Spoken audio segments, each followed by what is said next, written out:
Sejam muito bem-vindos a mais um JuizPod, podcast jurídico do Bahia Notícias.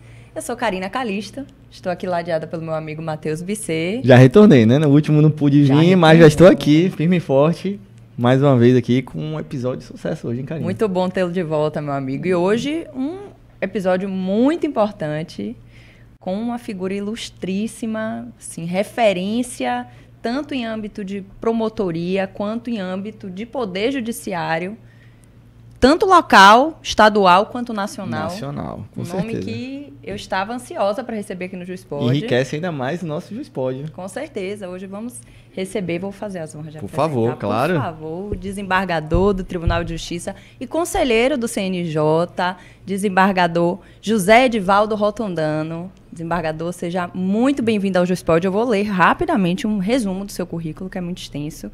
São mais de 27 anos só de promotoria de justiça. Em 2005 foi promovido ao cargo de procurador de justiça.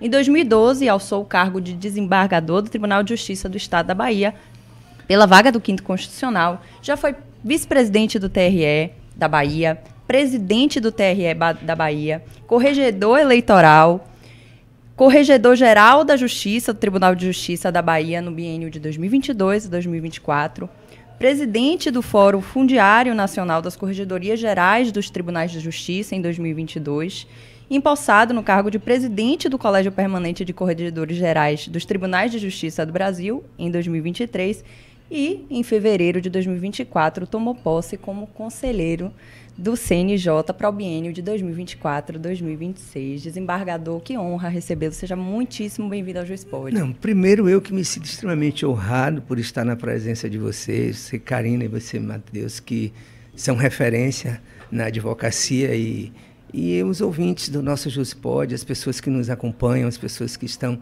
nesse evento que é tão importante e que tanto traz informações para a nossa sociedade, para as pessoas, e eu me sinto extremamente honrado de poder participar. A honra é minha pelo convite que vocês me fizeram. Eu acho que isso aí que você leu é só coisa para currículo para você ser aprovado em sabatina, porque eu gosto mesmo de estar junto com as pessoas, eu gosto mesmo de estar cuidando do meu poder judiciário, eu gosto de estar junto com os advogados que são parceiros, grandes amigos que nós temos e com informações que possam efetivamente fazer com que o Poder Judiciário seja um campo de resoluções de conflitos. E eu gosto disso, eu gosto de estar junto das pessoas, gosto de estar com meus amigos que gostam de cuidar da advocacia, que gostam do direito.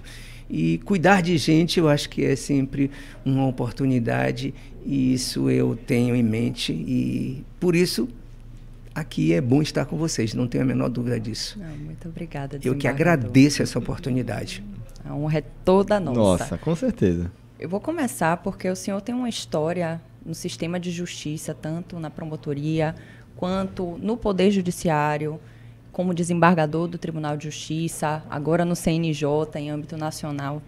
Eu queria começar perguntando, primeiro, a sua motivação para inicialmente prestar um concurso para promotor de justiça, que depois se tornou procurador, e aí alçou a como cargo de desembargador do TJ pelo 5º Constitucional. Primeiro, o que lhe motivou, o senhor já falou aqui, eu conheço nos bastidores, né? Eu conheço o sistema penitenciário brasileiro, o seu olhar atento e cuidadoso com o sistema penitenciário, eu acho que isso deve vir não tenho dúvida, desde a promotoria de justiça. Então, eu queria perguntar sobre essa sua trajetória, essa mudança desse papel de acusador, investigador, fiscal da lei, né, garantidor dos direitos individuais, para hoje, já há anos, está aí galgando esse caminho, esse espaço, esse trabalho no Tribunal de Justiça. E o que o senhor traz da época da promotoria que faz a sua diferença hoje como magistrado? Karina e Matheus, eu sou de uma cidade pequena, no Vale do Jiquiriçá, sou de Santa Inês, minha terra querida, ali bem próximo de Jaguaquara, na região. Eu estudei em escola pública sempre, e lá em Santa Inês eu saí da escola um dia e estava havendo um júri na prefeitura, porque era no salão da prefeitura que fazia júri, que não tinha fórum ainda em Santa Inês. E aí eu perguntei, estava vendo os júri, os debates, aí eu perguntei, o que é isso? Aí me disseram, isso é um júri. Quem é aquele homem que está falando? É o promotor. Quem é aquela mulher que está sentada? É a juíza. Aí eu... Meu Deus, quando eu acho que eu vou querer fazer isso, porque eu achei tão bonito esse homem discutindo, falando de uma motivação enorme. O promotor era o Vilebaldi, a juíza era Maria Leonora Cajaíba. E aí aquilo me motivou. E eu lhe digo que foi dali que despertou a curiosidade de ser promotor. E eu comecei a estudar e com aquilo na cabeça. Fui fazer direito e foi o meu primeiro concurso que eu prestei, foi para o Ministério Público. No Ministério Público, que foi minha casa por 27 anos, lá eu empreendi alguns projetos também, quando alcei aqui a capital, que fui ser coordenador, trouxe alguns projetos, a exemplo da paternidade responsável, que essa se tornou de cunho nacional, o CNJ abraçou, e hoje no CNJ o nome dele é Pai Presente. Então foi isso, eu tenho a dizer que o Ministério Público nesse período, são quase 200 mil crianças reconhecidas durante esses anos todos com a paternidade, com esse projeto que surgiu comigo. O Ministério Público, eu exerci diversos cargos, fiz diversos projetos, como Família Legal, que uma vez eu me lembro que eu fiz 600 casamentos no Balbininho, quando existia o Balbininho, isso eu levei para lá. Então foram grandes projetos no Ministério Público e essa experiência me trouxe ao tribunal também, e essa experiência me acompanha. Então, de repente, você falou, o promotor acusador, a minha visão de Ministério Público e de magistrado hoje, na época de promotor, a minha visão não era única e exclusivamente do órgão acusador. Perfeito. Eu passei por Casa Nova, Remanso, Centro Sé, Pilão Arcado, Campo Alegre de Lourdes, Juazeiro, Curaçá, a região de São Francisco toda eu passei.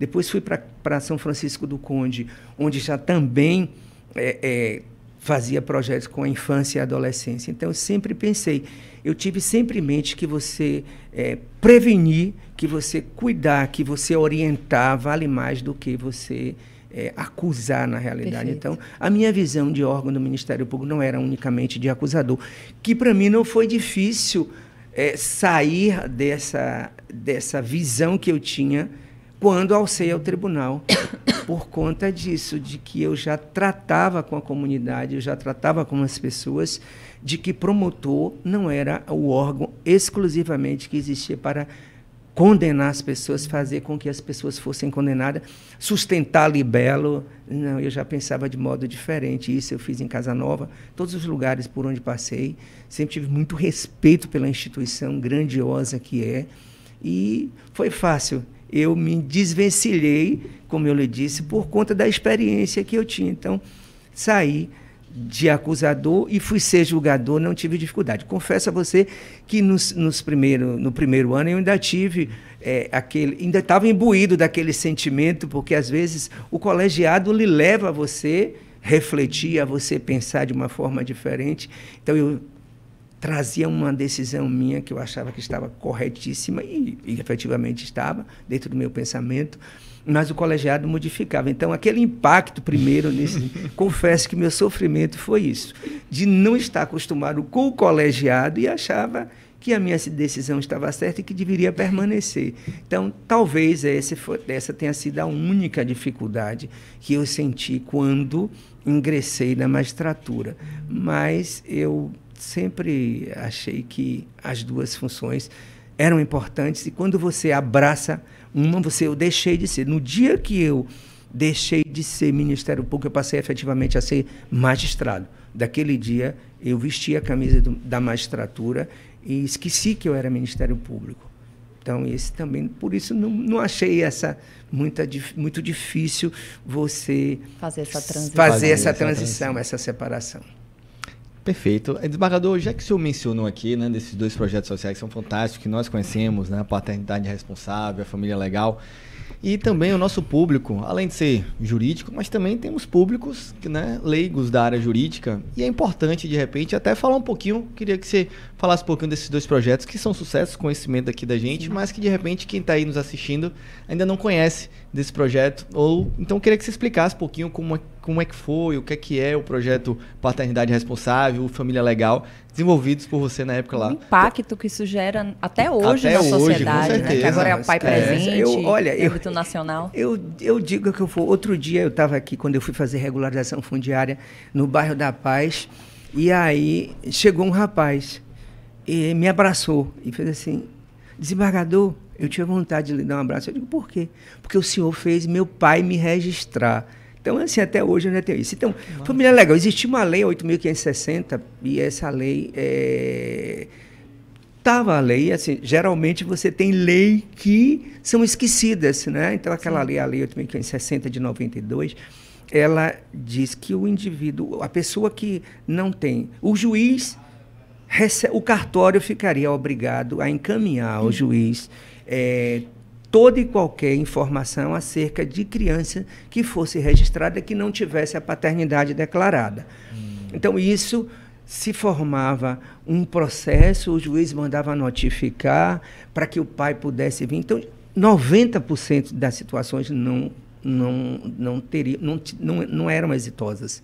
Então, eu resolvi fazer o seguinte: eu digo, olha, essa lei cai no esquecimento, então vamos fazer o seguinte: eu vou construir um projeto aqui para a gente tentar solucionar essa situação e melhorar isso tudo. Aí eu era coordenador do Centro de Apoio Civil do Ministério Público e surgiu essa ideia. Então, comecei a ir nas escolas, pedir as certidões de nascimento das crianças. Na época, o prefeito era em Baçaí, a secretária de Educação era a professora Dirlene, me lembro disso. Comecei pelo município.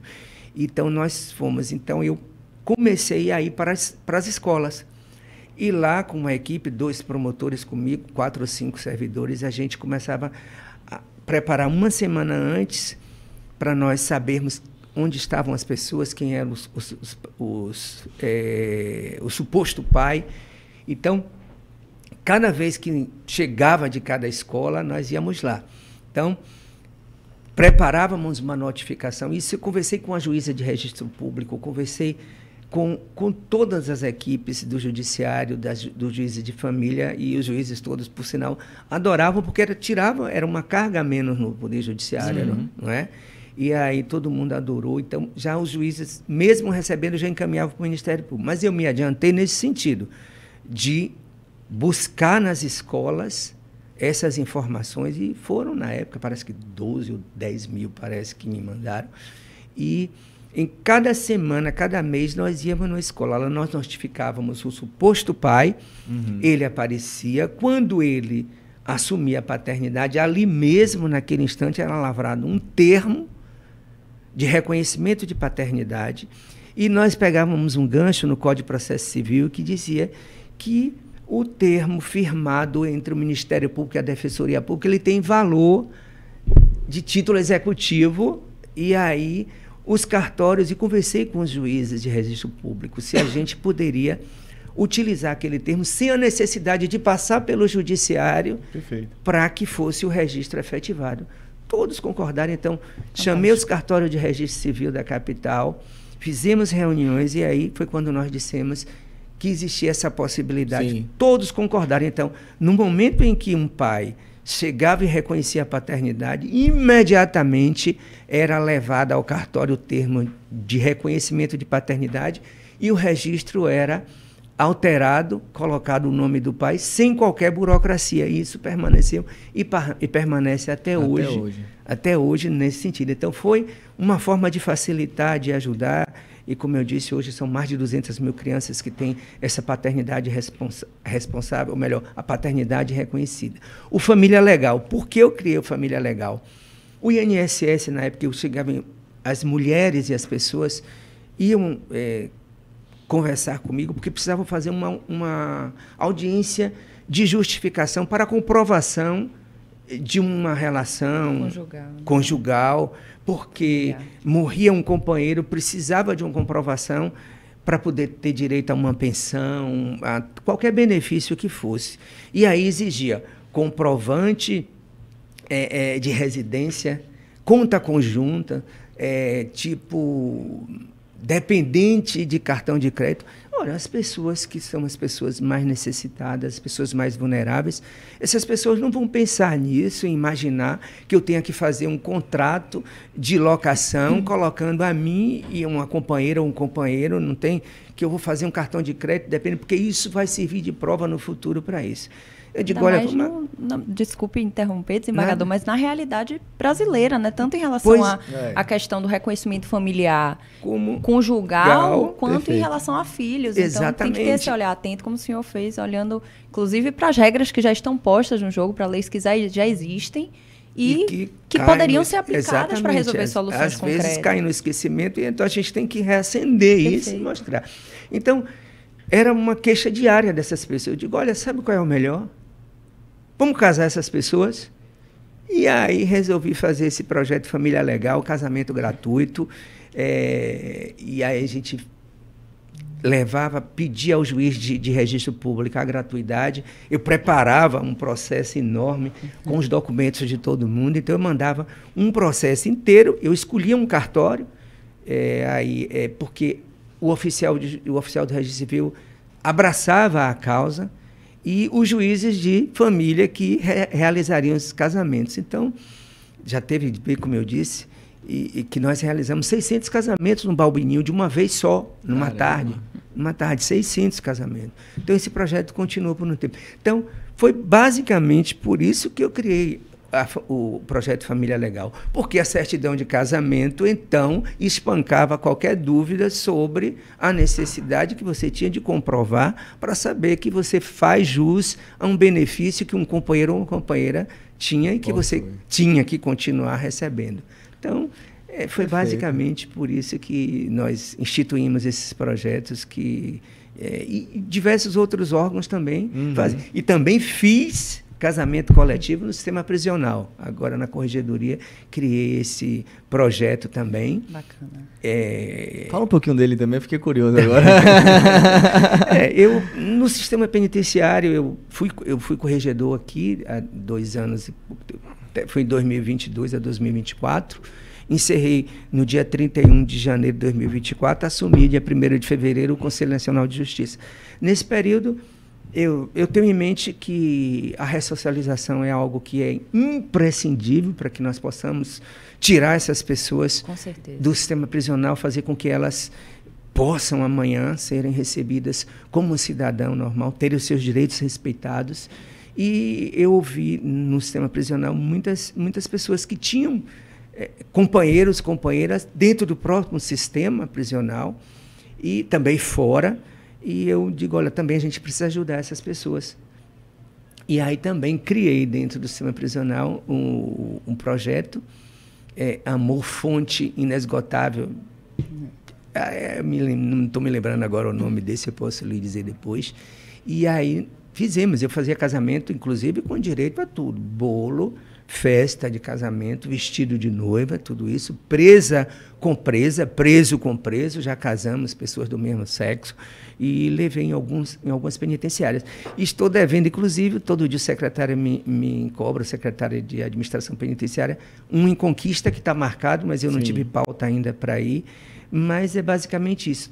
Com a mesma finalidade do Família Legal, no sistema prisional, foi uma continuação desse projeto, porque as pessoas precisam, às vezes, quando você tem uma pessoa que está segregada aqui, vocês são advogados e sabem disso, o que você imagina é que essas pessoas não têm direito mais, e é isso que é negado. Isso. Então, essas pessoas têm que se sentirem abraçadas, porque é uma forma de ela sentir que o poder judiciário está ali olhando para ela.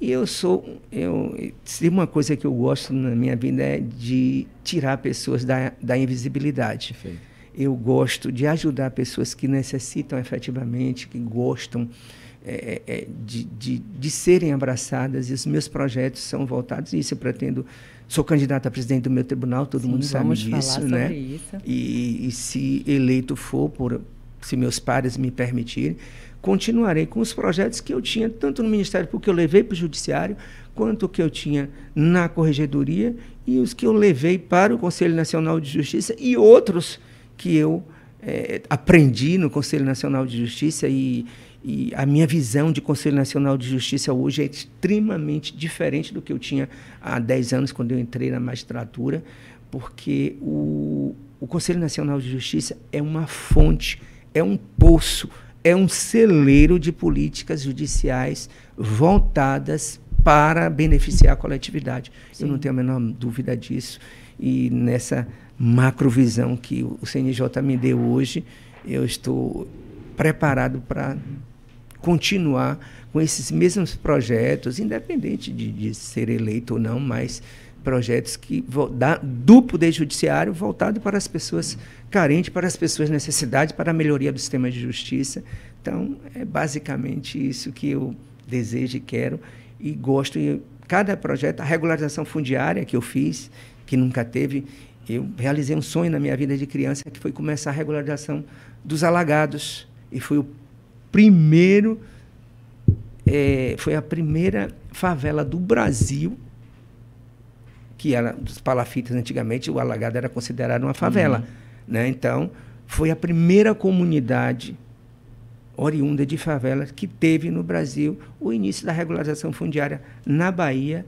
Me lembro o dia 30 de janeiro de 2024, no meu último dia, porque era um sonho que eu tinha de criança. Sim. De realizar um sonho de uma colega que eu tive quando eu estudava aqui em Salvador, que ela morava nos alagados. Então, desembargador, eu estou ouvindo o senhor falando e conhecendo a sua trajetória e o seu histórico de trabalho no sistema de justiça.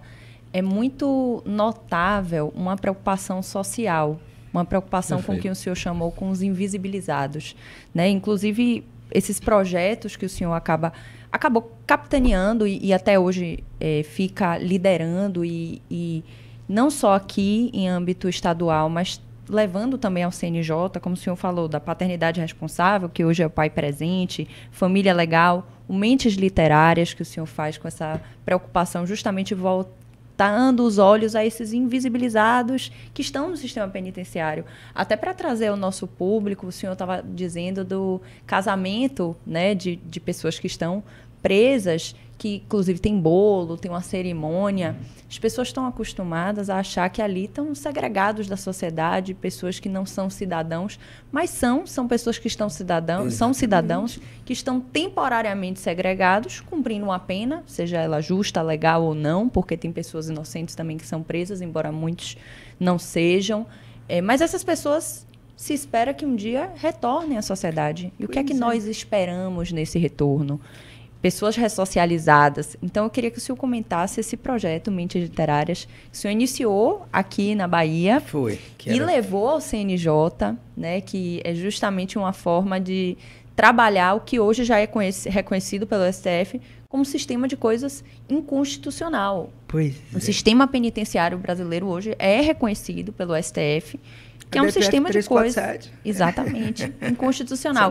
Então, essa preocupação com a ressocialização, eu queria perguntar se o senhor vê essas questões sociais e, particularmente, em relação a esses invisibilizados do sistema penitenciário, como uma missão mesmo de trabalho social. Isso vem desde a promotoria, essa preocupação com as garantias? Pois é, vem sim. Respondendo a você, vem sim. Agora, o que eu quero lhe dizer é o seguinte: o indivíduo, ele é condenado para cumprir uma pena. Não lhe foi tirado os direitos. Os direitos dessa pessoa, ela foi condenada temporariamente, perdeu a liberdade de ir e vir, porque ela está segregada no sistema de justiça.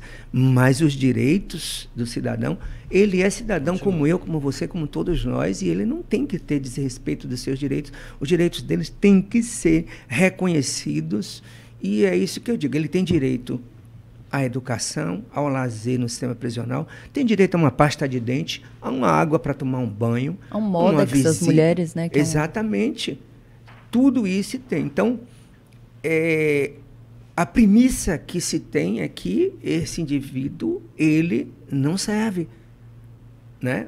porque é uma pessoa que cometeu um delito. Não, ele cometeu, mas ele já teve uma pena que ele está pagando, ele vai sair. A gente sabe que tem muitas pessoas que saem do sistema prisional brasileiro, a pena não é definitiva. Em muitos casos, a gente sai, a grande maioria sai, cumpre a pena e volta.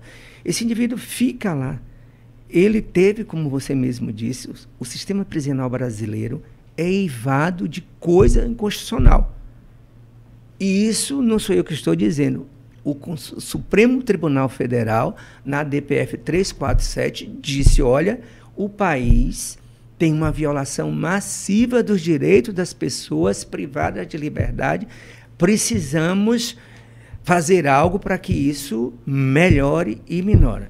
Então, nesse contexto, se pensou em algo que pudesse melhorar realmente.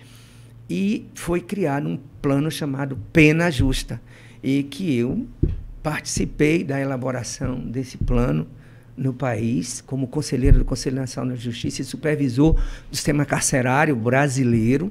Tive a oportunidade, junto com 15 ministérios, com diversos órgãos da sociedade, com o Tribunal de Contas da União, Ministério Público, Defensoria Pública, criarmos algumas oportunidades. E eu penso que, se o plano Pena Justa efetivamente for levado a efeito, a gente pode ter uma visão diferenciada do sistema prisional do que é hoje para daqui a 3, 4 anos. Os estados encaminharam, inclusive, foi dado um prazo pelo Conselho Nacional de Justiça e pelo Supremo para que os estados encaminhassem. Dia 11 de agosto, todos os estados encaminharam o plano de cada um, dentro da realidade de cada estado. Sim. Eu não posso imaginar que Sergipe e a Amazônia e o estado do Amazonas tenham a mesma situação. Nós estamos em lugares diferentes. A realidade de cada estado, não é? A gente pode ver. Então, eu pensei nisso quando eu era corregedor, que eu disse, criei aqui esse projeto chamado Mentes Literária, que consistia em roda de leitura e a escrita dentro do sistema prisional brasileiro. Aqui nós fizemos 7 livros e eu levei a ideia para o Pena Justa, para o Conselho Nacional de Justiça, que foi abraçado e hoje se chama Mentes Literária, e eu já corri esse país em várias unidades prisionais do Brasil, levando a ressocialização para o sistema prisional, e entreguei ao ministro Fachin, na semana passada, 22 exemplares dos livros escritos por pessoas privadas de liberdade no sistema prisional brasileiro. Então, reeducar, ressocializar. O indivíduo que está preso hoje, ele vai sair amanhã. Ele vai sair. E deve sair mesmo, porque a pena tem prazo. Primeiro porque e o custa para o país. Né? Exatamente. Custa, é uma pessoa que custa para o país. Embora nós já temos diversas frentes de trabalho, consegui também, nós temos aqui um exemplo, eu consegui em Barreiras, por exemplo, que os presos que estão no sistema que é permitido ele trabalhar, eles estão trabalhando na lavoura de algodão, em Barreiras, projetos que a gente tem, fábrica que nós já fizemos contato e nós já estamos tendo pessoas e fábricas no sistema prisional brasileiro dentro da unidade, e lá as pessoas desenvolvendo as suas habilidades, aqui seus trabalhos. No complexo daqui penitenciário temos uma fábrica também aqui dentro que permite que eles trabalhem, né? Doce de banana, tem bloco, Itabuna costura a farda do sistema prisional brasileiro. Já temos também costurando fardas escolares. Isso é bom para todo mundo. É dignidade para quem está ali, é ressocialização. E é isso. Remissão de pena para ele também, né? A remissão, e era isso que eu ia chegar lá. Cada livro lido são 4 dias de pena remida, né? Então, limitada a 12 no ano, mas também não podia ficar lendo todo dia um livro, porque não terminaria nem cumprindo a pena, não é essa. A finalidade é você ler, remir a pena, e as oficinas literárias desse projeto Mente Literária têm trazido para mim cada ensinamento que às vezes eu chego em casa e é uma reflexão imensa. Cada tema, eles escolhem os temas que vão escrever, não sou eu que digo, eles querem escrever sobre... Eu fui em uma unidade prisional em São Paulo, foi o primeiro onde eu iniciei, que era um crime só de pessoas condenadas por crimes sexuais. Eles mesmos resolveram falar sobre a violência sexual. Então, o tema é posto por eles mesmos, pelas pessoas mesmas. Os livros a gente quer que leia, mas a gente quer um livro na roda de leitura. Capitã de Areia, por exemplo, leram aqui para a ministra Rosa Weber, que esteve aqui para conhecer o projeto, e fiz casamento coletivo, inclusive, dentro do sistema prisional. Nesse dia, ela foi madrinha de casamento aqui, no sistema prisional brasileiro. E aí eles leram Capitã de Areia, por exemplo. Então, na roda de leitura, eles fazem uma interpretação do que leram, do que trouxe, a compreensão de tudo isso. Então, é uma forma de estarem sempre com a mente ocupada. Esse trabalho. As pessoas ficam convidadas aí quando eu... Com certeza. O convite já está aceito, inclusive, né? Então, mas a gente não pensa só na leitura, a gente pensa no trabalho, a gente pensa no esporte, a gente pensa no cuidado que as pessoas têm que ter, que o indivíduo tem que ter um médico, um psicólogo lá dentro do sistema prisional brasileiro. Então, o Pena Justa, que eu participei na construção para o país, que estou deixando isso, tem todas esses eixos que são necessários que os governos estaduais deem efeito e façam com que o que está no papel que foi posto para o CNJ, para o Supremo, que tenha efetividade. Porque aí a gente melhora. A sociedade não pode esperar que porque uma coisa é cumprir uma pena. Agora, tratando com indignidade, como se não fossem pessoas que estão ali, né? Como se elas não tivessem famílias, como se elas não tivessem vidas, como se elas não tivessem sonhos, aspirações, medos. Exatamente. Você tratar com dignidade, o que você espera quando essa pessoa sai? Exatamente. Né? Então, o sistema penitenciário, ele é uma punição? Sim. Não se pode negar. Mas se você consegue conscientizar essas pessoas... O senhor falou da prisão de presos que foram condenados por crimes sexuais e que eles mesmos escolheram ler e falar sobre violência sexual. Então, isso é mais do que leitura e cultura, isso é uma conscientização também. Olha, deixa eu dizer a vocês aqui uma coisa, e eu já fiz roda de leitura isso, com os próprios autores dos livros no sistema penitenciário, ouvindo os reeducandos. Então, isso também é importante. Também levei para o socioeducativo, a área da infância e adolescência. Levei, trouxe aqui, comecei por Salvador, e eles escreveram um livro lindo, são os MCs, os DJs, MCs daqui, levei para o sistema. Então, é o todo. A gente também tem que pensar nos adolescentes também, e isso já... No meu radar já foi levado e já iniciei. Que adultos queremos, né? Exatamente. O pensamento é exatamente isso. Como a gente vai ter essa pessoa adulta daqui a 4 anos, 5 anos, 6, o que ela pode fazer, o que ela vai entender. Dar ferramentas, né? Dar possibilidades, descobrir talentos, e é isso que a gente faz. E você precisa ver no dia de um lançamento de um livro desse, eu acho que aí eu quebro as regras do sistema prisional, permito que a família vá, porque é um momento importante para ele se sentir abraçado, pai, mãe, filho. Sensação de pertencimento ali, né? Exatamente, porque falta isso, porque você já vive lá, o abandono já os direitos já são violados no dia a dia. Então, nesse momento, eu acho que a gente tem que permitir e tem que fazer com que ela se sinta importante, que ela se sinta que é um cidadão, sobretudo. Que essa pessoa sinta que é cidadão. O senhor comentou da sua candidatura à presidência do Tribunal de Justiça, é um dos nomes que concorrem à presidência e que vai ser eleito aí pelos pares, pelos desembargadores. E vendo o projeto de gestão do senhor, e eu quero que o senhor comente um pouco sobre o seu projeto de gestão, projeto muito bem feito, detalhado, pensado, com diversos eixos importantes, mas dá para notar uma preocupação em aproximação do Tribunal de Justiça do Estado da Bahia com o Conselho Nacional de Justiça e a sua atuação enquanto conselheiro do Conselho Nacional de Justiça com a aproximação do Tribunal de Justiça, trazendo projetos que o senhor implementou em âmbito estadual e levando ao CNJ, que hoje estão ganhando repercussão nacional, e também trazendo a aproximação de projetos do CNJ, de aspectos do CNJ para o Tribunal de Justiça. Eu queria lhe perguntar como funciona isso, essa sua preocupação, o que o CNJ, enquanto um órgão da magistratura nacional, né, que não serve só para fiscalizar e punir administrativamente questões orçamentárias, mas também auxiliar a magistratura como um todo, o que essa atuação lhe trouxe, que o senhor acha que vai ser um grande diferencial, caso venha a assumir a presidência do Tribunal de Justiça? E hoje, qual é, talvez, o principal aspecto, a sua principal missão frente ao Tribunal de Justiça, caso venha a ser presidente para o próximo triênio? Karina, eu sou realmente candidato a presidente do meu tribunal. Eu sempre tive a vontade de fazer com que, no dia da minha posse, quando eu fiz o juramento, eu faço o juramento normal e eu disse, juro mais, trabalhar para fazer com que esta Corte de Justiça seja a melhor do país, se não uma das melhores.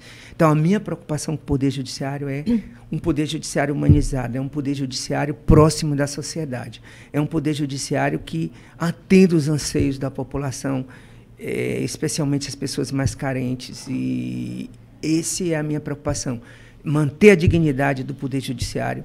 Os meus colegas juízes, juízas, desembargadores e desembargadoras são as pessoas mais importantes, nossos servidores e servidoras, são as pessoas mais importantes do sistema de justiça dentro do Tribunal de Justiça, que eu digo, não são as mais importantes no sistema, porque essas pessoas são o sustentáculo do Poder Judiciário baiano. Então, elas são extremamente importantes, elas vão ter em mim, se eu eleito for, se os meus pares me permitirem, a certeza de que eu vou continuar fazendo o que eu sempre fiz na minha vida, cuidando do órgão, cuidando do Poder Judiciário. Minha preocupação é essa, é manter um Poder Judiciário unido, um Poder Judiciário que efetivamente atenda às expectativas da sociedade. E aí você entra no CNJ. O CNJ, como eu comentei antes, ele é um órgão que tem a função administrativa de fiscalizar a função administrativa e financeira do Poder Judiciário. Mas, sobretudo, o Poder Judiciário... E é um órgão censor. Sim. Censor. Basicamente censor. Que foi criado, na expectativa, parece, a impressão que a gente tinha é que ele foi criado como um órgão sensorial. Eu tenho hoje uma visão completamente diferente. O Conselho Nacional de Justiça é um lugar de políticas públicas, de políticas judiciárias voltadas para a comunidade. Eu penso que, se eleito for, e como você disse, eu quero criar uma forma de unir cada vez mais o Conselho Nacional de Justiça com o Poder Judiciário local, com o Poder Judiciário da Bahia, para que possamos empreender diversos projetos que nós temos já lançados nacionalmente, trazer essas oportunidades para que o Tribunal de Justiça da Bahia possa, por exemplo, participar do Pop Rua Ajude, que nós fizemos uma edição aqui que foi com pessoas, moradores de rua, com pessoas nessa vulnerabilidade. Nós temos que cuidar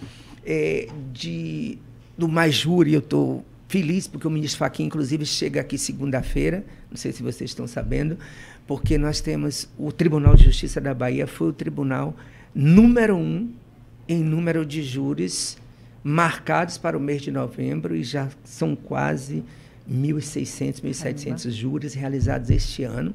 A previsão era de 1.000 júris, nós estamos já com quase o dobro isso. Então, o ministro Fachin nós escolhemos Salvador por conta de mostrar isso. Então, a preocupação que eu tenho é essa, de fazer com que o tribunal tenha essas oportunidades, esse tema. Cumprir as metas do Conselho Nacional de Justiça é extremamente importante. Para isso, a gente tem que estar aliado, a gente tem que ter um corpo que tenha esse abraço, que tenha vontade de ter esse abraço com o Conselho Nacional de Justiça. E o Poder Judiciário baiano, os juízes, os servidores, todos nós, magistrados, e aí, primeiro e segundo grau e mais servidores, tem se destacado cada vez mais, e não sei se vocês têm acompanhado. todos os dias tem um prêmio do Tribunal de Justiça. Sim. Não é? O reconhecimento do Conselho Nacional de Justiça do trabalho que vem sendo desenvolvido nisso. Então, isso não pode ser estancado. Perfeito. Isso tem que se evoluir cada vez mais, e minha pretensão é essa. Estar coeso, íntimo, na relação íntima que eu falo, de tratamento, de a gente tentar estar par e passo com o Conselho Nacional de Justiça, atendendo às expectativas. O Conselho Nacional de Justiça me deu a visão administrativa hoje de eu ver nos outros tribunais grandes projetos que eu tenho em mente para trazer para o meu tribunal, para a melhoria do sistema de justiça local. Eu acho que todos nós, atores do sistema de justiça, Ministério Público, Judiciário, Advocacia, Defensoria Pública, nós somos empreendedores de oportunidades. Então, se a gente tiver a oportunidade de ter os órgãos todos unidos, abraçados em prol da sociedade, em prol da comunidade, em prol de um judiciário mais forte, em prol de uma advocacia parceira e amiga que a gente sempre tem, e a gente tem nos advogados esse carinho, esse respeito. E se tivermos todas essas instituições, todos esses atores do sistema de justiça unidos em projetos que fortaleçam o judiciário, que fortaleçam e que melhorem as condições do indivíduo, não tem a menor dúvida que eu vou abraçá-los e vou estar na rua, vou estar no meio do povo, vou estar onde for necessário para que isso seja efetivamente, tenha essa visibilidade. Eu sou entusiasta das orientações, da conversa, da troca de ideias, da troca de práticas para poder a gente crescer, e eu gosto de estar sempre próximo disso, dessas pessoas. Já deu a perceber que o senhor se preocupa muito com pessoas, né? Isso é fantástico, até isso reflete em todos os projetos que o senhor já construiu até então. E eu quero te fazer uma pergunta agora com os projetos voltados ao tribunal, né? Falando um pouquinho mais aqui da sua candidatura, né? A gente percebeu aqui no seu material que você até divide fantástico em eixos, né? Para que você consiga abraçar todos os eixos possíveis, não só do tribunal, mas da advocacia, de outros órgãos. Então, eu queria que o senhor falasse aqui um pouquinho, né? Quais são os principais projetos que você possui, né? Uma vez sendo eleito como presidente. Olha, eu tenho aqui diversos projetos. Eu penso que uma valorização da magistratura, dos servidores, isso é extremamente importante. A gente tem nos nossos servidores e nas servidoras o nosso apoio.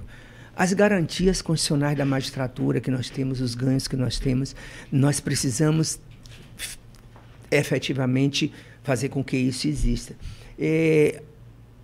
A sensação de pertencimento, tanto do judiciário, do magistrado, quanto do servidor.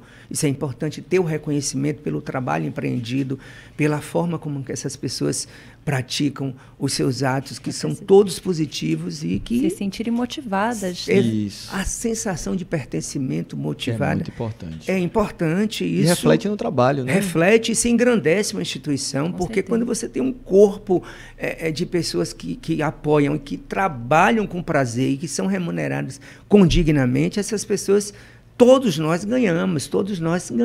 Eu pretendo... Nós temos, assim, às vezes, o Poder Judiciário não se comunica bem com a sociedade. Isso é um tema importante. Não é? Então, a gente às vezes recebe uma intimação e não sabe a que está sendo chamada. A justiça não consegue entender. Né? Exatamente. Então, a gente precisa se comunicar. Primeiro, o diálogo simples, a linguagem simples é necessária manter isso. As pessoas precisam compreender o que eu falo. Eu não vou chegar numa comunidade, o opter dictum, data venia. Não, as pessoas têm que estarem cientes do que é o papel do judiciário de uma forma simples. Perfeito. De uma forma. A gente precisa demonstrar para a sociedade que nós estamos aqui conversando aqui agora e que existem diversas pessoas que estão sendo beneficiadas por alguma decisão judicial. Então, elas precisam saber. Eu pretendo levar, como eu disse, o Poder Judiciário para a sociedade, para a comunidade. A tecnologia da informação é importantíssima, mas é que tem que ser uma coisa que seja bem cuidada, que seja uma coisa, porque eu não posso ter uma IA misógina, eu não posso ter uma IA racista, não, tem que ter responsabilidade ética. Hoje nós temos inteligência artificial para tudo, então tem que ser uma coisa normatizada pelo Poder Judiciário local, para que não haja nenhum tipo de situação. Nós temos juízes hoje respondendo processo e afastados por conta de inteligência artificial que surgiram do nada. Então, você cria isso, você cria para você, cada um. A inteligência artificial ela lhe dá a resposta que você quer. Que você quer. O juiz não pode se afastar de que ele é quem vai decidir, que a inteligência artificial é importante, nós queremos isso, nós queremos investir nisso. Eu acho que hoje a tecnologia da informação é a cumieira da casa, não tenho a menor dúvida disso. Os processos são todos eletrônicos. Nós precisamos de uma tecnologia forte, importante que tenha isso, mas com responsabilidade. Como eu já disse, as políticas judiciárias, elas são sempre... É o meu carinho maior que eu tenho. A regularização fundiária, a ressocialização, a infância e a adolescência, o combate à violência doméstica, o apoio aos idosos, às famílias. Então, esses são projetos que eu quero. As arrecadações de custos, nós temos hoje, precisamos, hoje a desembargadora Cíntia já começou isso, a gente tem uma central de arrecadação de custos. Vocês são advogados, vocês sabem que às vezes custas remanescentes ficam lá. Sim. Então, hoje nós temos mais de 100 mil processos que estão dependendo disso. Depois tem um negócio chamado prescrição, que a gente sabe que é. Então, a gente não pode perder dinheiro à arrecadação. O Poder Judiciário é um poder que se ajuda a se pagar. Perfeito. Nós arrecadamos custas, nós também nós contribuímos para os nossos custos. Então, a gente precisa estar atento cada vez mais com isso. Eu pretendo, eu já vi uma experiência em Pernambuco e no Tocantins exitosíssima. Nós precisamos centralizar, fazer uma central de atos ordinatórios comuns, não precisar cada cartório fazer isso, criar uma central para que ali espécies, intimações, citações, sem precisar estar em cartório dependendo disso. Perfeito. Então, isso já tem. Pretendo fazer com que nessas unidades onde não tenha onde não é comarca, não tem juiz, a gente fazer um projeto com o cartório do Registro Civil. Todos os 417 municípios do estado têm um cartório do Registro Civil, portanto, tem algo do Poder Judiciário lá. Então, para esse cartório ser um interlocutor entre o Poder Judiciário, perfeito, poder atender às necessidades daquelas pessoas, tudo. O acesso à justiça, que eu acho que a gente tem que priorizar a autocomposição, é importante para evitar essa judicialização exagerada que tem hoje. Então, tudo isso precisa, a sustentabilidade, a gente precisa estar atento para o que nós temos hoje em dia, o que nós vemos e o que nós temos, tudo isso. A valorização das carreiras da magistratura e dos servidores, e, enfim, são diversos projetos. Eu quero... A estrutura administrativa do tribunal precisa dar uma repaginada, a gente precisa cuidar disso, de ver isso. Então, tudo isso eu pretendo, por exemplo, se você me perguntar hoje, existem problemas, o que é que você vai fazer para você fazer com que seja mais célere o julgamento? Eu pretendo criar uma secretaria de estratégia, de projeto. Primeiro, esses grandes projetos tem que ter uma secretaria. Sim. Porque dentro dessa secretaria de estratégia de projetos de estratégia, eu quero um monitoramento das unidades com mais problemas, que tenha mais gargalos, para que dali a gente faça. Como eu fiz como corregedor, não sei se vocês se lembram, eu fiz as forças-tarefas, fiz em Bom Jesus da Lapa, fiz aqui em diversas unidades, fiz em Feira de Santana. Então, isso eu pretendo, dentro dessa secretaria, ter uma equipe específica de monitoramento. Olha, nós temos a unidade, sei lá, um exemplo, não é que seja o caso. Terceira vara civil da capital do consumo, tá? Então, vamos atacar esse problema, tentar fazer com que os servidores e mais juízes possam, a gente estar diuturnamente observando aquela unidade onde existe esse gargalo para que a resposta do judiciário seja eficaz e mais célere. Desembargador, o senhor falou das premiações, do reconhecimento do Tribunal de Justiça em diversos aspectos, em diversos setores, tanto o Tribunal do Júri, como o trabalho do Acheleb, a parte de metas de implementação de inteligência artificial, de comunicação acessível, que inclusive a gente conversou aqui com a atual presidente, desembargadora Cíntia Rezende, e ela comentou isso, do reconhecimento do Tribunal de Justiça enquanto um tribunal que em diversos setores tem trabalhado muito bem, está sendo reconhecido nacionalmente. O senhor está no Conselho Nacional de Justiça, é um reconhecimento também para nós, porque temos um desembargador que está executando trabalho de excelência, algum cargo que hoje também está fazendo trabalho de excelência em âmbito nacional no CNJ. Bondade sua. Mas digo com toda a tranquilidade que sei que estou falando algo corretamente e devidamente. E o que eu quero lhe perguntar é sobre o papel, que já está sendo muito bem executado, de reconhecimento e de revalorização do Tribunal de Justiça do Estado da Bahia. A gente passou por uma situação que ficou nacionalmente reconhecida e acabou, de certa forma, descredibilizando a atuação de 70 desembargadores por uma ação de uma minoria. Então, hoje já está havendo não só uma preocupação com essa credibilidade do sistema de justiça baiano, mas já é um movimento que está acontecendo, nós estamos sendo reconhecidos, o Tribunal de Justiça do Estado da Bahia está sendo cada vez mais reconhecido pelas boas ações, que são muitas. Então, eu queria lhe perguntar, enquanto possível presidente do Tribunal de Justiça, qual o papel dessa preocupação, além da sua atuação, por óbvio, mas dessa preocupação com a credibilidade, com a imagem do Tribunal de Justiça em âmbito nacional.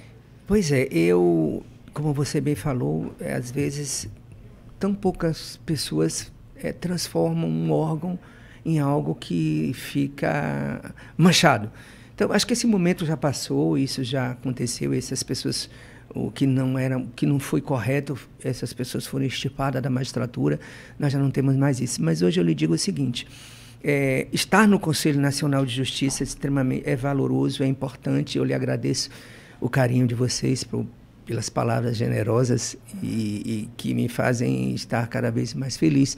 Por isso, hoje, o Tribunal de Justiça da Bahia tem, efetivamente, uma credibilidade muito mais importante do que já passou. Inclusive, tiveram algumas barreiras, porque eu integro o Tribunal de Justiça da Bahia com muita honra, mas quando eu fui indicado pelo Supremo, às vezes tiveram situações que eu tive que dizer, olha, eu integro um tribunal de pessoas corretas, de pessoas honestas, o que aconteceu não é o geral, não é aquilo, então foram específicos e pontuais. Hoje passou.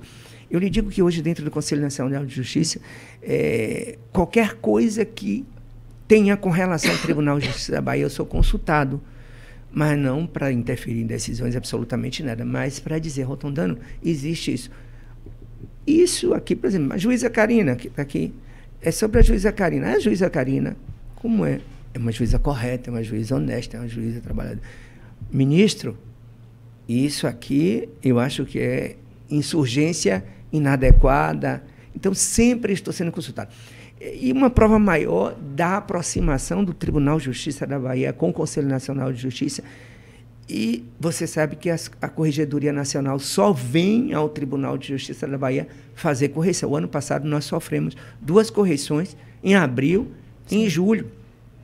Em julho, nós conseguimos trazer o ministro Mauro Campbell agora para um bate-papo com os nossos juízes para demonstrar que esse tensionamento existente antes, isso já foi banido, isso já não existe mais. Foi momentâneo. Foi momentâneo, já passou. Então, a Corregedoria Nacional esteve aqui e, num papo franco com os juízes, falando da atuação do CNJ nesses 20 anos. Então, isso é uma forma de demonstrar inequivocadamente de que aquela situação vivenciada há anos atrás, ela não existe mais. Não existe. E também aquilo não tirou o brilho do Poder Judiciário baiano, não tirou. E não vai tirar nunca, porque hoje nós somos um órgão composto por pessoas extremamente corretas. Vocês sabem, existem problemas, em toda instituição existem problemas, mas são pontuais. Sim. E vocês são advogados e sabem, às vezes uma unidade, alguém é mais rápido, alguém é mais isso, tem um número de servidores maiores e outro não. Outras a gente precisa de um cuidado maior. Mas orientar, abraçar, a escuta ativa, isso é extremamente importante, e eu pretendo fazer isso para que os nossos juízes e juízas se sintam abraçados, amparados, e que evite o máximo qualquer tipo de situação que venha trazer risco para o Poder Judiciário. Eu pretendo... Hoje nós não temos assim, algo de gerenciamento de crises, nós não temos. Então, eu pretendo estudar, analisar, prevenir, para que a gente evite Perfeito. Esse tipo de coisa, para não dar nisso que aconteceu. Eu tenho certeza que hoje, qualquer lugar que você vai no país, tem uma realidade, tem uma visão completamente diferente do Poder Judiciário da Bahia de 5 anos atrás. Esse resgate, ele está sendo evidente, ele é evidente e bem executado. Não tenho a menor dúvida disso. Perfeito. A minha pergunta agora é com relação à advocacia, né? É muito importante. Que eu adoro. Nós sabemos bastante. E a gente queria saber, desembargador, como o senhor enxerga essa participação da advocacia cada vez mais próximo do Tribunal de Justiça, de como é que o senhor, à frente do tribunal, vai estreitar mais ainda essas relações para debates de temas, né, que tem surgido, exemplo que a gente estava comentando aqui mais cedo, de sustentação oral, de querer implementação do EPROC também. Do EPROC, a mudança do sistema, que de algum grau pode causar um medo para a advocacia, né? Como é que o senhor entende que pode caminhar a advocacia lado a lado? Até falando da questão das sustentações, tem havido um movimento em âmbito nacional de mitigação das sustentações, que a gente sabe que sustentação oral nada mais é do que acesso à justiça. O advogado indo, né, ao colegiado, aos desembargadores, trazer o pleito de quem ele assiste e poder falar, né, isso, enfim, seja por gravação, que é algo que está sendo implementado em diversos tribunais, seja pela mitigação mesmo, como teve a lei das mordaças, que foi algo muito discutido. A OAB Bahia, inclusive, meu amigo Rod, que fica na presidência dos juizados especiais, ele teve uma atuação muito importante quanto a isso. Nossa presidente da OAB Bahia, Daniela Borges, Hermes Hilarião, vice-presidente, Beto Simonetti, presidente do Conselho Federal, que vai estar aqui amanhã. Vai estar aqui hoje. Mãe? Vai estar aqui hoje já. Tem uma atuação realmente, não só aqui na Bahia, mas em âmbito nacional, importante em defesa dessa prerrogativa do advogado, que nada mais é do que uma defesa da prerrogativa da sociedade, de poder ir lá, claro, falar o seu pleito em frente àquele órgão que vai lhe julgar. Então, eu queria perguntar exatamente, só complementando a pergunta de Matheus, quanto a essa questão particularmente das sustentações orais. O que é que o senhor entende? O sistema de justiça é composto por diversos atores. E um dos atores principais são os advogados. Isso é fato. Não há sem advogado não há inquietação judicial, não existe pedido, não existe absolutamente nada. Então, esses são parceiros, estão no nosso dia a dia, são as pessoas que movimentam o Poder Judiciário, não tenho a menor dúvida disso, quando leva até o Poder Judiciário um questionamento. E eu, quando fui eleito corregedor, as primeiras reuniões que eu tive nos 2 primeiros dias foram com a OAB, com a Defensoria, com o sindicato e tal. Nesse período, nós tivemos, a cada 15 dias, uma reunião para tratar dos assuntos relativos à advocacia. E eu chamo aí, isso é prova disso, e eu não pretendo me afastar disso, de jeito muito pelo contrário. Em sendo eleito, as primeiras reuniões serão com essas mesmas pessoas, doutora Daniela, que é uma queridíssima, para a gente tratar dos anseios da comunidade de advogados. Tenham vocês a certeza de que eu sou parceiro da advocacia. Não tenho a menor dúvida disso. No que toca à sustentação oral, que vocês falaram aí, eu diversas vezes, eu já pedi vista de processo por conta de uma sustentação oral. Já mudei voto por conta de uma sustentação oral. Esse é um direito do advogado, é um momento de esclarecer, é uma oportunidade que tem. Se você me perguntar, às vezes, com uma causa muito simples, mas aí se lastece muito. Às vezes, hoje, a compreensão, tempo hoje é a coisa mais escassa para todo mundo. Mas tolir o direito do advogado de fazer sua sustentação oral nos 15 minutos que ele tem, nos 10 do CNJ, isso para mim não passa na minha cabeça nunca, jamais. E recentemente, numa sessão essa semana aqui, nós discutimos exatamente uma situação dessa natureza. Eu acho que quanto mais defesa a parte tiver, quanto mais oportunidade de você demonstrar para que saia uma decisão efetivamente correta, você ouvir advogado, você ouvir as partes, isso é extremamente importante. Tenho certeza de que eu sou uma pessoa que respeita esses direitos, eu sou uma pessoa que os advogados, quando vão ao meu gabinete, primeiro avisam qual é o número do processo, porque eu já quero estudar para ler, para dizer aos advogados Perfeito. o que eu tenho. Então, sempre estive com as portas abertas no meu gabinete, na corregedoria onde eu tenho, no CNJ. Mas, se alguém ligar agora e eu não puder atender, pode ligar virtualmente, porque eu vou atender, e essa é a minha pretensão, continuar com essa parceria para fazer com que o nosso sistema de justiça se torne, ou melhor, a nossa interlocução, o nosso encontro, que é o dia a dia, que advogados, vocês são as pessoas que estão no dia a dia conosco. Então, isso, todos os seus direitos, todas as oportunidades que tiverem de poder estar junto com a advocacia, eu estarei. E eu gosto que os advogados conversem comigo, que levem as suas informações para que a gente possa efetivamente olhar de uma maneira diferente. Eu nem sempre eu consigo ler todos os processos da primeira à última folha.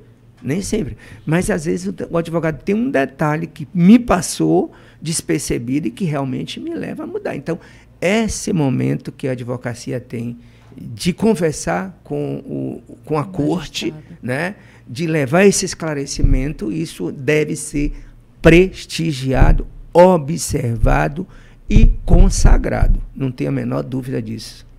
Perfeito, desembargador. Inclusive, quando falamos da atuação de advogados aqui, o que a gente está falando são de pessoas que são porta-vozes da sociedade no sistema de justiça. Claro. Assim como a Defensoria Pública também são porta-vozes da sociedade, é quem vai levar o pleito das pessoas. Então, na hora que há uma decisão que é tomada ali no colegiado, se essa parte não puder ter o seu porta-voz, tiver o seu porta-voz silenciado, e aí quero mais uma vez... Não foi feita a justiça. Não foi feita a justiça. Não foi feita a justiça. Né? E isso é importante, como o senhor mesmo falou, na posição de magistrado, o quanto é importante ouvir aqueles aspectos que são trazidos, porque uma coisa é estar julgando ali um processo, um papel, outra coisa é você estar vendo aquele advogado que acompanha aquela causa, que, por vezes, acompanhou uma instrução de um processo. Advogados seríssimos, pessoas corretíssimas que a gente tem. Levar todo o aspecto, as informações importantes, às vezes, aspectos ali que são materiais, fáticos da situação, para poder tentar sensibilizar, porque a justiça também é sobre sensibilizar. Obviamente, a gente não pode ser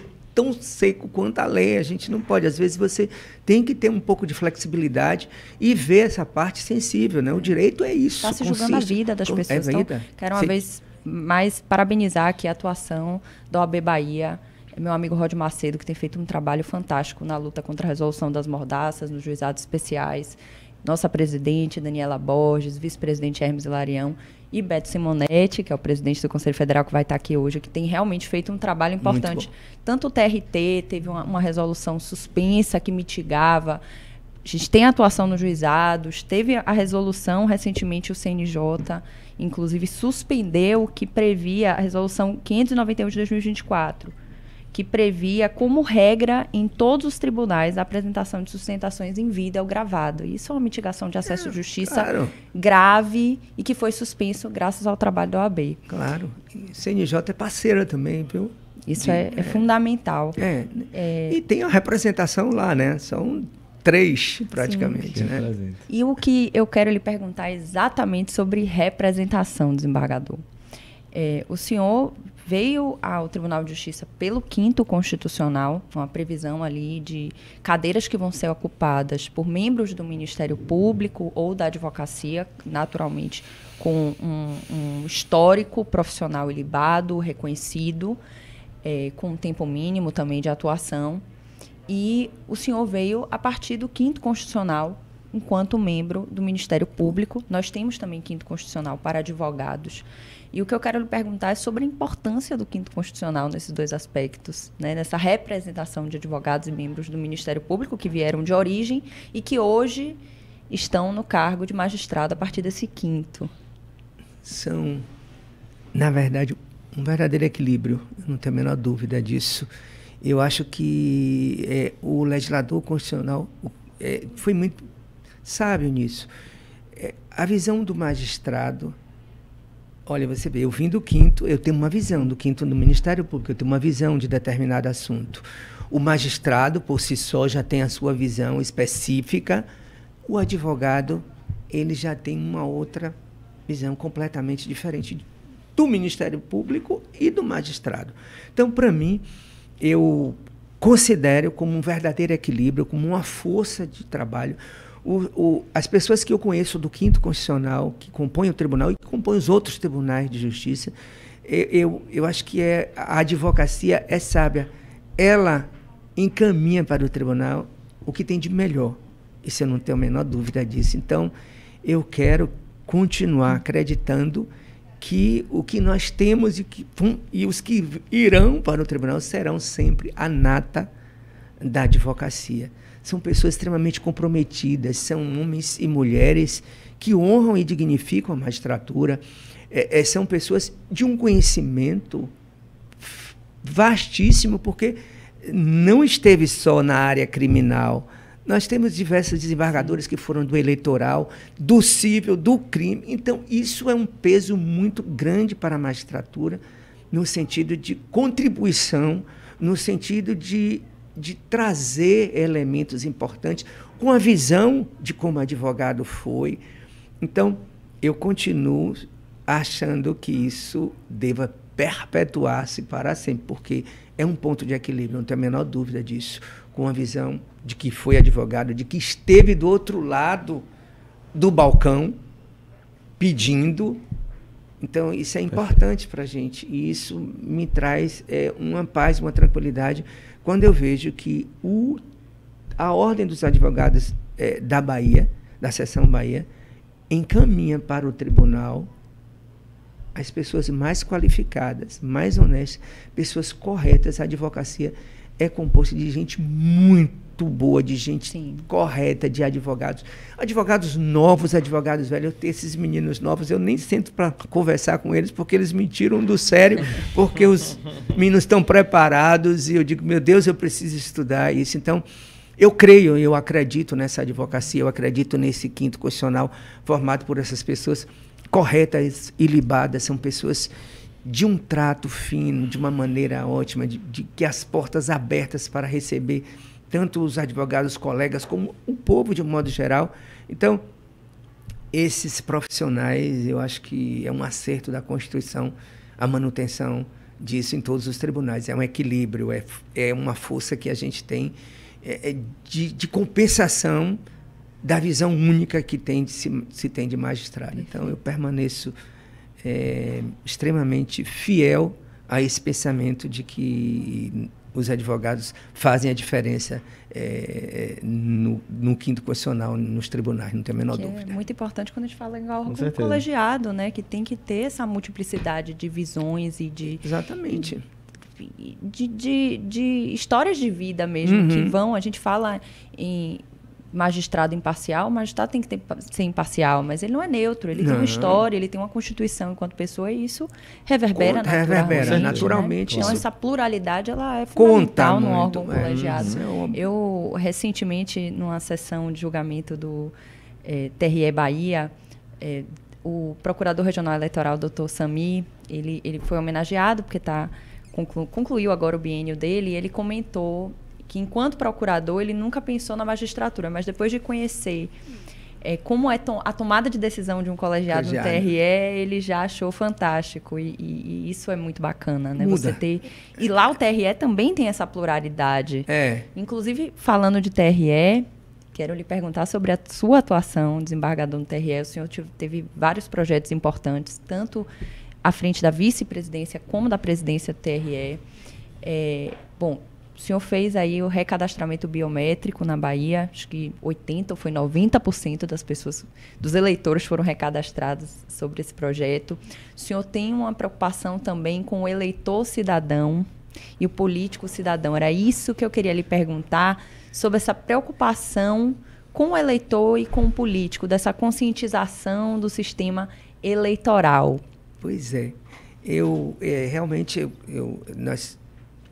nesse período que eu fiquei como presidente, e olha que só foi um ano, porque no ano seguinte fecha o cadastro eleitoral por conta das eleições, mas em 1 ano e 2 meses a gente conseguiu sair de 700 mil eleitores para quase 10 milhões de eleitores biometrizados na Bahia em menos de 1 ano.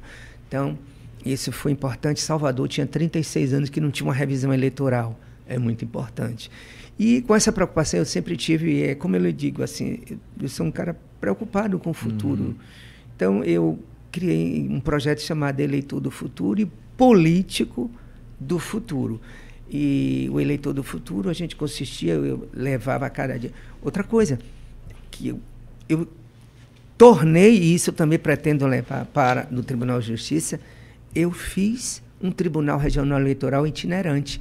Eu fui à Vitória da Conquista, eu transferi a corte para Ilhéus, fiz sessão lá, fiz programas Eleitor do Futuro em Ilhéus, em Vitória da Conquista, em Feira de Santana, e é isso que eu pretendo também.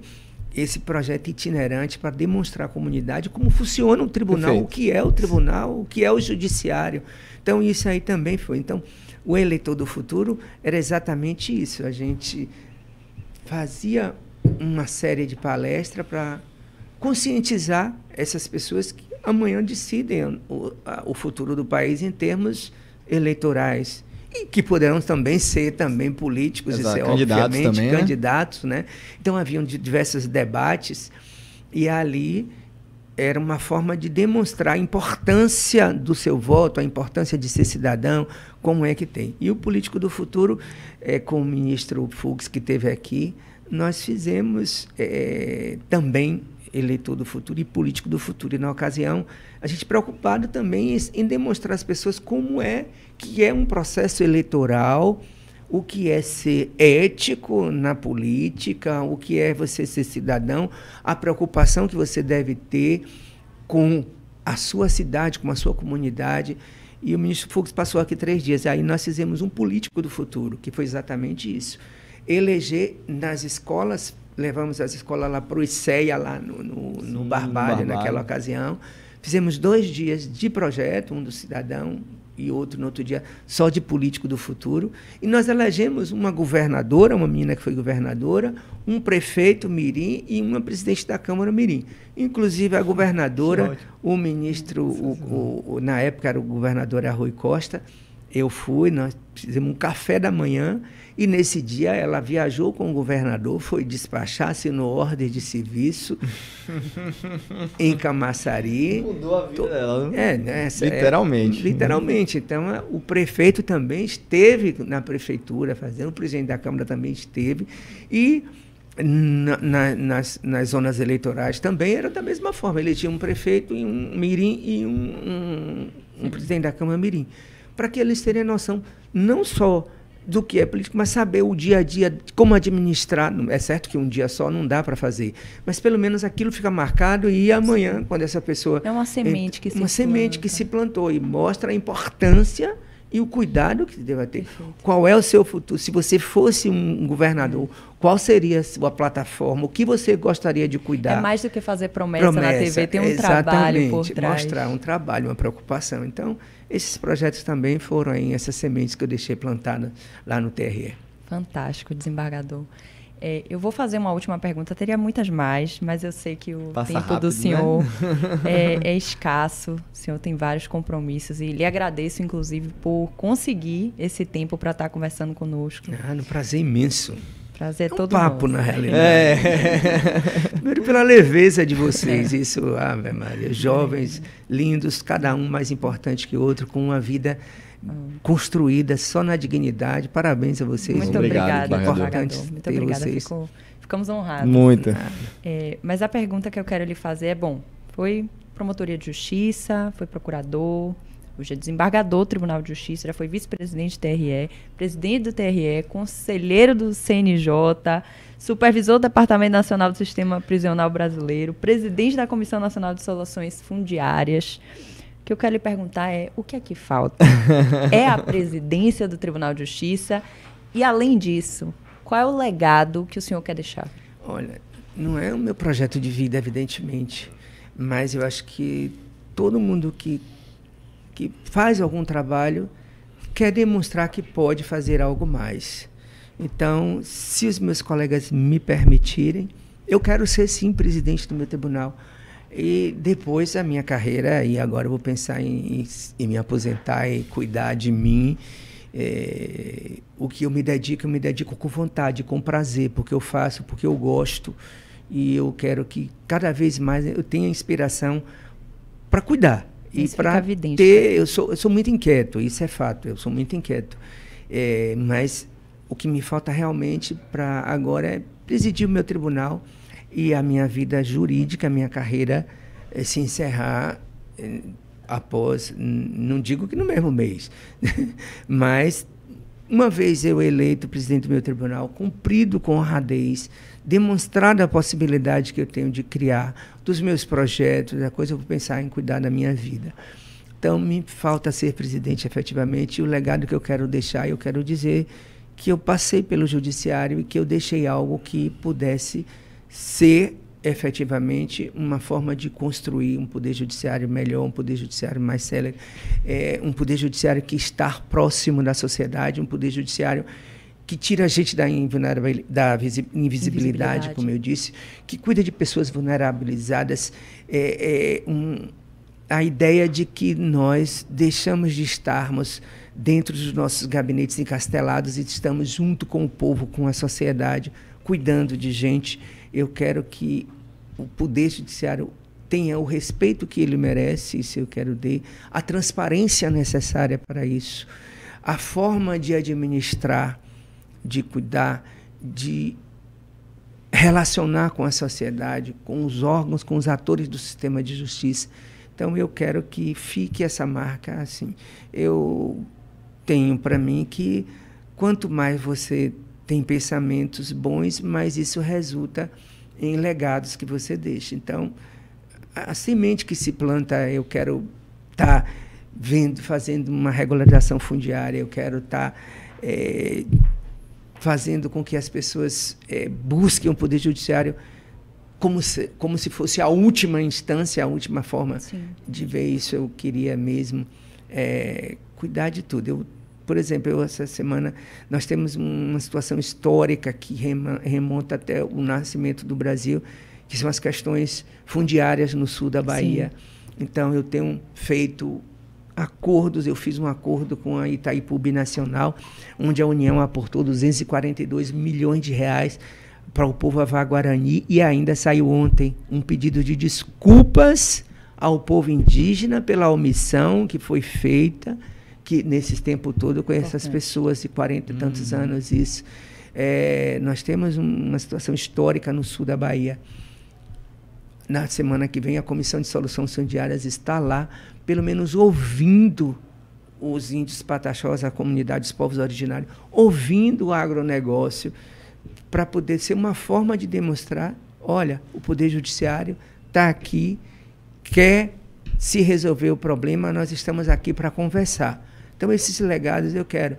Acabei de ir a Minas Gerais também, lá Isso, o ministro Toffoli, inclusive, foi comigo no Povo Avá Guarani. Nós homologamos esse acordo dentro da comunidade indígena.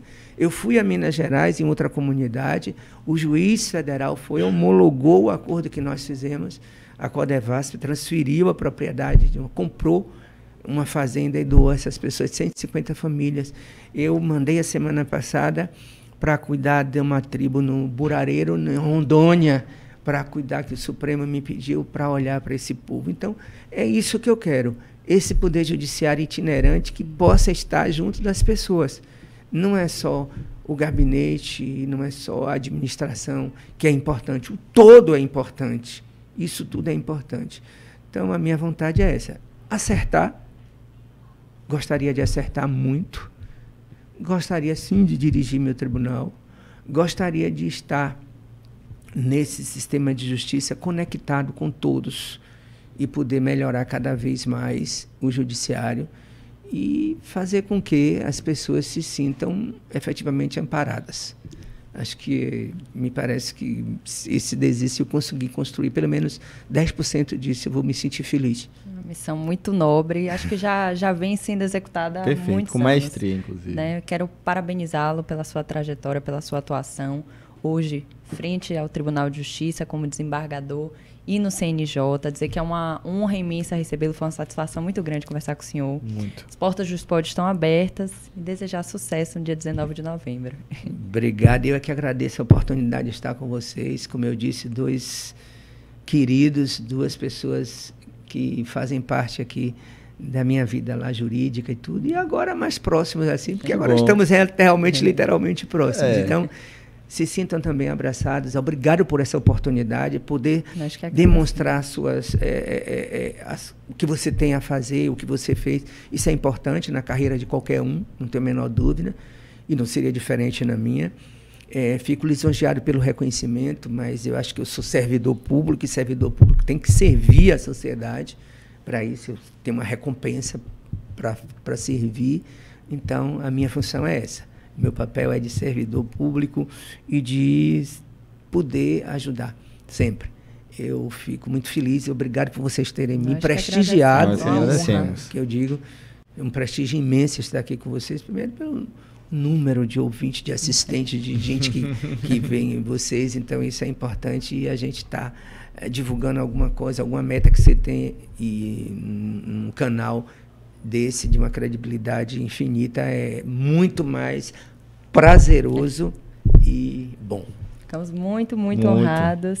Obrigada. Eu que agradeço. E é isso. E é isso, né? Que bate-papo incrível, sensacional. É isso, pessoal. Por hoje, Juspod e até a próxima. Até a próxima.